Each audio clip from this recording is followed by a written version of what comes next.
Good afternoon and welcome to The Road to Recovery, The Road to Freedom with Mark. I'd just like to say a special hello to all the folks up in the beautiful Hawke's Bay, up around that area, Hastings, Napier, Gisborne. Apparently you people are coming on board, and I hope you enjoy my show as much as people of Wairarapa have done for the past few years. My show was about mental illness, all mental illness, but in particular depression, bipolar, obsessive compulsive disorder, that sort of stuff, which I've suffered from for many, many years. And this is basically about my experience, my journeys through, and to let people know that there is always hope, okay? And the most important thing is to look for that help. And what I try and emphasise to folks is that there is no magic wands. There is no government or government department or anyone else, you know, a well-meaning philanthropist or a famous person is going to come along and sweep all this away for us. Well, that's not going to happen. The way that we help people, the way that we fix people is very much a one-on-one, and it comes down to you. You determine your society with every single action in your life. I realise that a lot of the time you don't think about that, you don't realise that, but every single thing that you do in your life affects someone else in some way, every little thing. And it is amazing that someone suffering from mental illness, from depression, often all they require is just a little bit of reassurance, just a kind word, and that can make all the difference in their life. Just to know that somebody else actually cares about them, that they mean something, that they matter. And those are the sort of things that you need to tell people in whatever way you can, whatever way you can manage to get that across to them. Now, I was watching a very interesting thing at about 1 o'clock the other morning. It was called Who Am I? And it was about a thing called the Dunedin experiment, which has been running for decades now. And what they did was they took over 1,000 people from birth and traced every single thing they did, looked at all of the influences in their lives.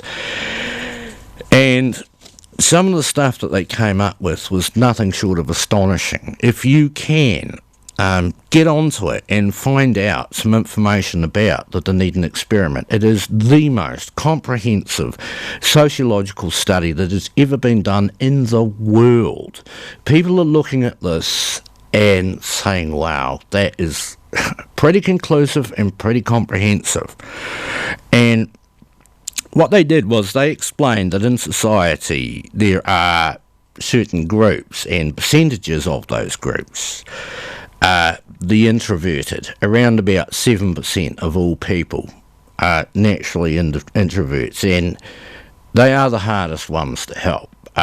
They realise they don't fit in, they never will, they are very different and find it extremely difficult to socialise, to engage, to be part of something. Now, those people have a lot of problems with self-image and self-doubt, and that is how things like depression and bipolar start, is that constant hammering down, that feeling of isolation, of being different, not fitting in, not liking themselves, indeed hating themselves, and from there on to suicide. That's the way it works, a pretty simple, straight path. Now, those people need the help most of all. They need rebuilding. They need to understand that they are important, valuable people that have their own special talents and contributions to make. And you'll be surprised how often really introverted people have some rather extraordinary talents, and all they need is a little bit of assurance. 20% of all the population are what you would call confident. They are strong, they have no problems, they are looked up to and admired, and they are the sort of people that everyone else wants to be. I was that person when I was a young man. 40% of the people are what we call well-adjusted, and they fit in. They're not stars, they're not great, but they have self-control. They can concentrate, they can do exams, they will do jobs in society that we admire. Finally, 33% are poorly adjusted and lack self-control and self-discipline. And those people generally tend to fail. Now, between the 7% of introverts and 33% that lack control, almost all of those people will have trouble in their lives. That is where our criminals come from, because we tell them that they're failures. And we reinforce it every single day with their exam results, with their standing in society. They are the ones who will have drug problems, obesity problems, health problems, marriage problems. They are unlikely to be able to engage in any kind of long-term commitment, and they will probably be poor parents. So you see, we set ourselves up for failure. We design failure into our system. Now, not all of those people will fail. Some of them will manage, despite their shortcomings, to overcome that and be brilliant people, be amazing people who achieve fantastic things. But most of them, they won't. Most of them are going to end up taking drugs, in prison, and once you get into that cycle, the chances of breaking out are really, really, really difficult. And it comes down to the people that you surround yourself with. They will drag you down if you choose poorly, but if you choose good people, they will lift you. Right, well, time is ticking away, so that's the first little piece I want you to think about, and we'll touch base again at the end of my story. My story today, and this is what I do, I've written a whole series of short stories, and I'm hoping to have a book out at the end of the year, so keep an eye out for it. There's some great little tales of my adventures around the world. I travelled overseas for 7.5 years. I met all kinds of people, Christians, Muslims, Hindus, all sorts, all races, and what struck me in my travels was just how much everyone is the same. It is absolutely incredible how similar we are. We want exactly the same things, and yet, for some stupid reason, we seem hell-bent on killing each other in wars. I really don't understand that, but this particular story today, this is a beauty. This is my little adventure in Spain. This is called the Running of the Bulls. Every long hot June in Pamplona, Spain, they indulge in an age-old tradition. The town triples in size before the locals let the bulls loose on the crowd. In an organised kind of mayhem, they block off a route through the medieval part of the town. At the bottom of the hill, they release the bulls from a huge set of wood and steel gates. This starts at dawn, and anyone mad enough to choose to run the course must run for their lives along the course to the arena. The tourist shops there are full of postcards with pictures of terrified locals and tourists alike dodging rampant angry bulls. You can't help but laugh at their dilemma, yet a twinge of trepidation creeps in, knowing that it will be me tomorrow. We send a few cards to friends with funny comments and false bravado. We had made it to the first day from St. Sebastian, where the 5 of us in the combi van had been partying hard, watching reruns of Catch-22 and old bullfights where matadors get gored by bulls, drinking the local sangria all day and dancing all night. Pamplona for 1 week would be party central. Celebrations bordered on the religious, but of the 5 of us, only myself and Seedy were up for the ultimate challenge, the bull run itself. The others were happy to eat, drink and party all night. We had found a large river frontage where we set up camp, and other combi vans were drawn like moth to flame until it resembled a village. Seedy and I had decided to check out tomorrow's route, so we had an idea of what we were in for. After checking out the tourist shops, we decided to walk the route we would run the next day. It was very hot, the sun belting off the high stone walls and cobblestone streets. The roads were narrow and afforded little to no protection from oncoming bulls. Getting some distance on them would be crucial to making it to the arena in one piece. About halfway along our walk, in a pretty run-down, dodgy-looking part of town, a tubby guy with a big broad smile caught my eye as he happily whispered "hashish" in my ear. "What was that?" I inquired with a smile, as he produced what looked like a large ball of horseshit. "What do you want for that?" I inquired suspiciously. It worked out at about 40 British pounds, so I took a smaller lump for 10 quid. The chubby Moroccan chap seemed pleased and promised to catch up tomorrow. "We may be as high as kites by then," I mused to Seedy. After stocking up on booze in the form of sangria and cheap wine, we headed back to Combi Village, which was walking distance to a bar where we set up headquarters for drinking and planning. After spending all afternoon eating and getting liquored, we headed back to camp and lit up a fire. Remembering my dubious purchase of hash in my pocket, I asked Seedy and the others if they wanted to go. Pretty soon, we were stoned as crows, staring at the fire and giggling like fools. Not only was the shit real, it was as potent as could be. There was plenty to go around and still more for tomorrow. We turned in before midnight, determined to get up before dawn and head into town. We slept fitfully, our thoughts filled with eagerness for the bull run to begin, and Seedy woke me whilst it was still dark. I climbed into the passenger seat and rolled up a massive spliff. Seedy got behind the wheel and refused my eager offers, so I ended up massively stoned by the time we got to town. We parked up near the start of the run and hurried down to the start, reassuring each other and laughing like kids. Once down on the start, by the huge gates, we donned red neckerchiefs, as was the local custom, to show bravado in the face of fear. A 3-minute alarm bell rang out, amongst what was by now a huge crowd, and in the panic many of the foreigners started running up the hill from the gates, to a huge amount of derision from the locals and those foolish enough to stay. The locals whipped up into a fervour of dancing and shouting, waving rolled-up newspapers in the air, and before too long the gates were open and the bulls released into the waiting crowd.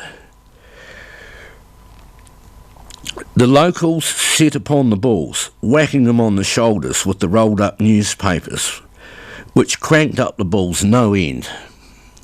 Upon seeing this, I tore off up the hill so fast my feet barely touched the ground. The crowd was not far behind, leaving the confused and angry bulls to follow slowly as the steep slope slowed them down. Now I understood how we would stay ahead. I relaxed to a jog and took in the scenery. All along the road, people were crammed onto first-floor balconies overhanging the narrow streets. They shouted and cheered at the top of their voices, waving and throwing stuff, and I waved like a football player who has just scored a goal. After a short while, Seedy caught up with me. "Better get a move on, they're catching up," he shouted over the din. We both picked up the pace and looked back to see the bulls had reached the top of the hill and the crowd beginning to part around them. Already bodies were beginning to fly or dart away from the angry beasts as they began to pick up speed. Once on the flat, the bulls were outpacing the runners and began to reel us in. With our progress impeded by the crowd, it soon became obvious we would be caught, and a palpable sense of fear swept through the crowd with lots of shoving and shouting. A few more 100 metres and the bulls were upon us. I looked back to see bodies flying and made a dive into a 150mm doorway entrance, whilst Seedy dived into the gutter, covering his head. That same look of terror from the postcards painted on our faces as bodies flew in all directions and the bulls rumbled through. After a few seconds, the panic moved forward, and realising we were in one piece, we rejoined the melee from the rear, shouting as more bodies got poked and trampled on. We followed the mayhem up to the arena at the end of the course, broke off and entered the arena. Inside, a crowd gathered in the centre, as the bulls were corralled outside, then allowed to enter one at a time.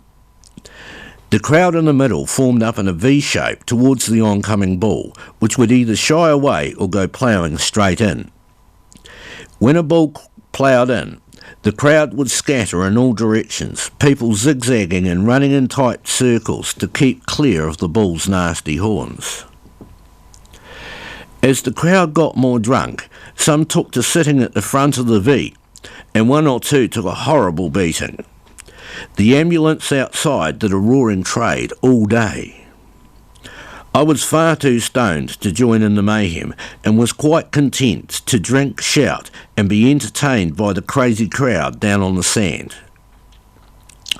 No television could do justice to the fun we were having, watching the bulls wreak a little havoc and revenge on the crowd. So we watched until proceedings had ended, then wandered back to the centre of town for more partying. The streets were overflowing with bands, playing traditional music and people dancing, drinking and shouting. At the centre of the throng was a place called the Muscle Bar, with a square full of people and a statue where people started climbing and doing dives off into the crowd.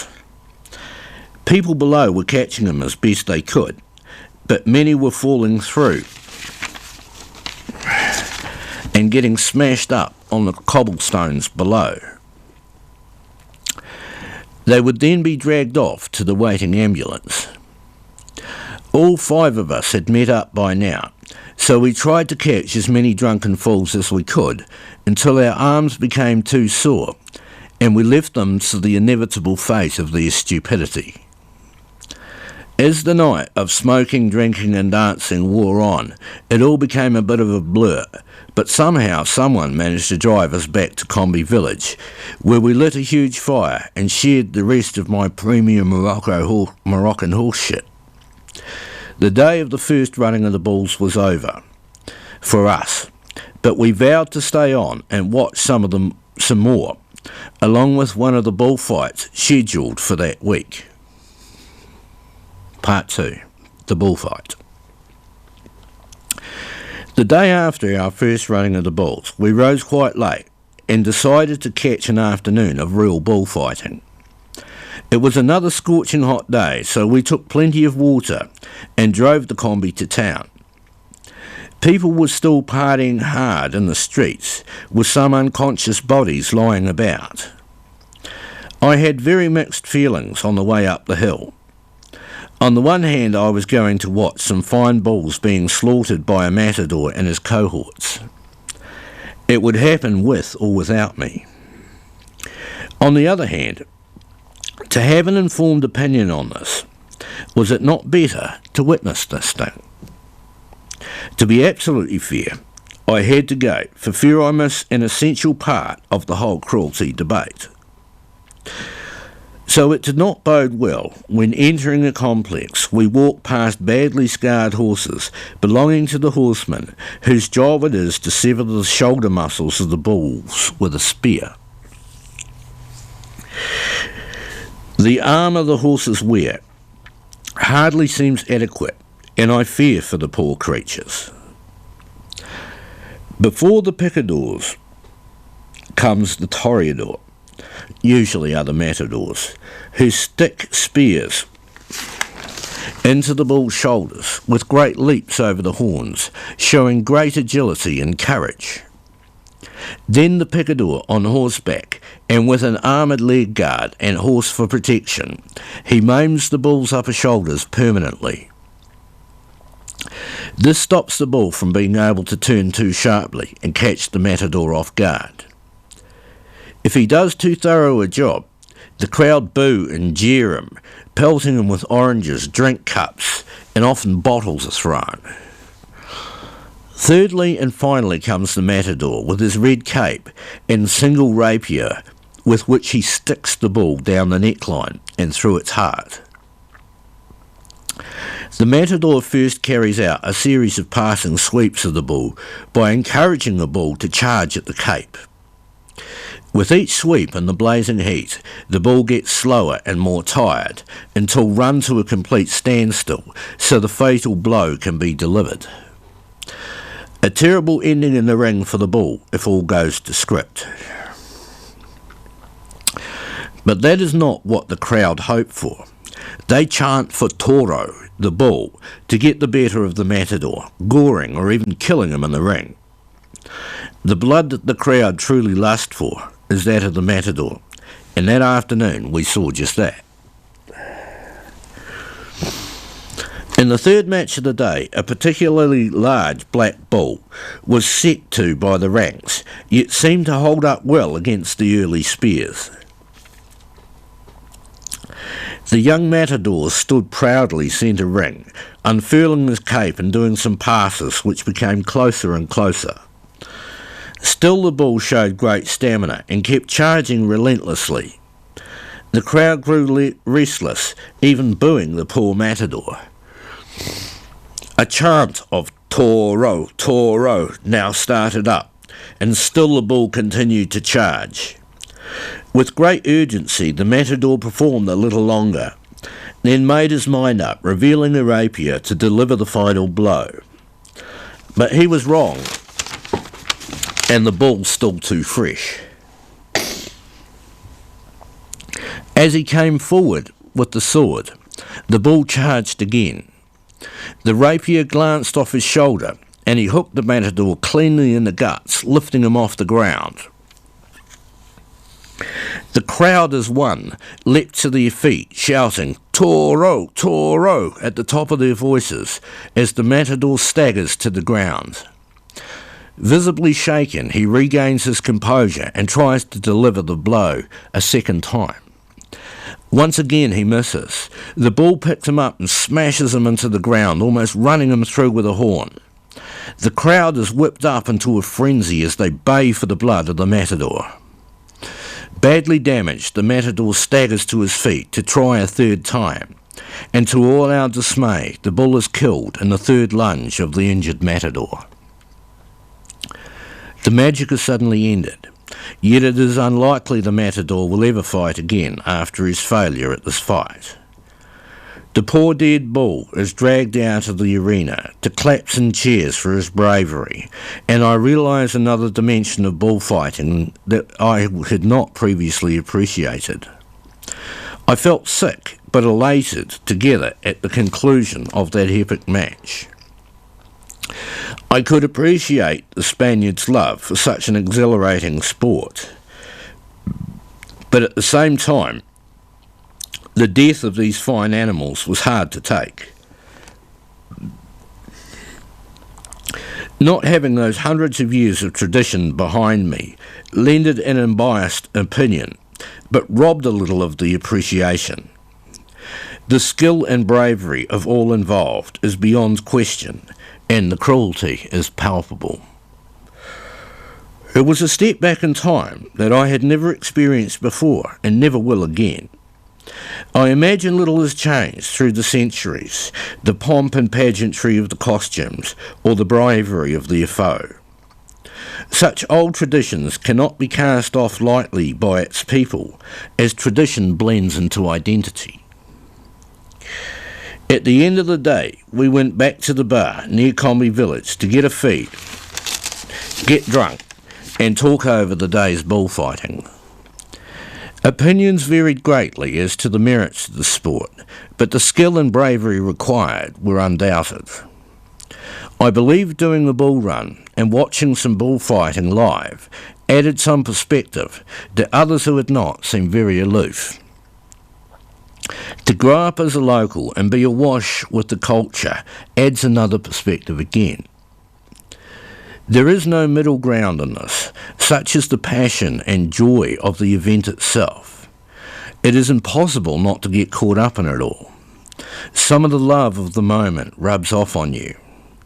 More intoxicating than liquor or hash, it takes a place in the heart. I look back on those hot days of Spanish summer wistfully. Time and distance turns the perspective to the finest and most memorable pieces. The feelings of adulation and terror mingle with such humour, fun and dancing. Life well lived with passion for the moment. And one bite lasts a lifetime. The end. Well, that's it. I hope you enjoyed that. And I tell you what, it certainly brings back some great memories. Geez, I can't have been more than about maybe 23 when I did that, when I travelled Europe for the first time. I did about 5 tours of Europe and got right across to Turkey, met the Muslims who, by the way, looked after me so well. A foreigner, a stranger, a non-believer, and yet they treated me so very, very well. You know, it was an honour. It really was. It was a privilege. And although I didn't have a lot of money, I was young and I was strong and full of life and just wanting to give it everything I got. Well, that's nearly it.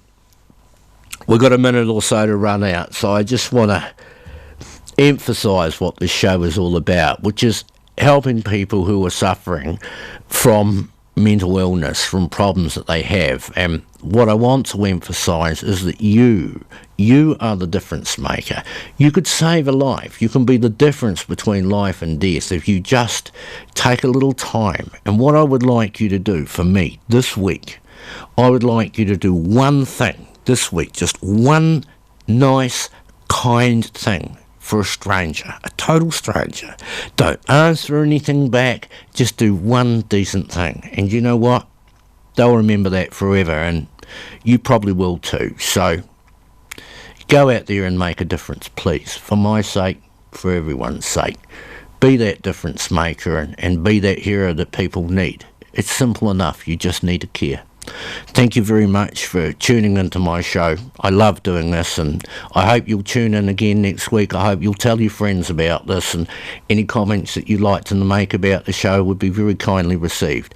I want to say a huge thanks to Michael and Veronica, who have supported me for years and years. This show actually costs me money to do. I have no sponsors, but there are sponsors here who support this radio show, New Zealand On Air and the rest. Thank you all very much for that. Thanks to Wairarapa TV and everyone else involved in this show. Thank you all so very much. Bye for now. Catch you next week.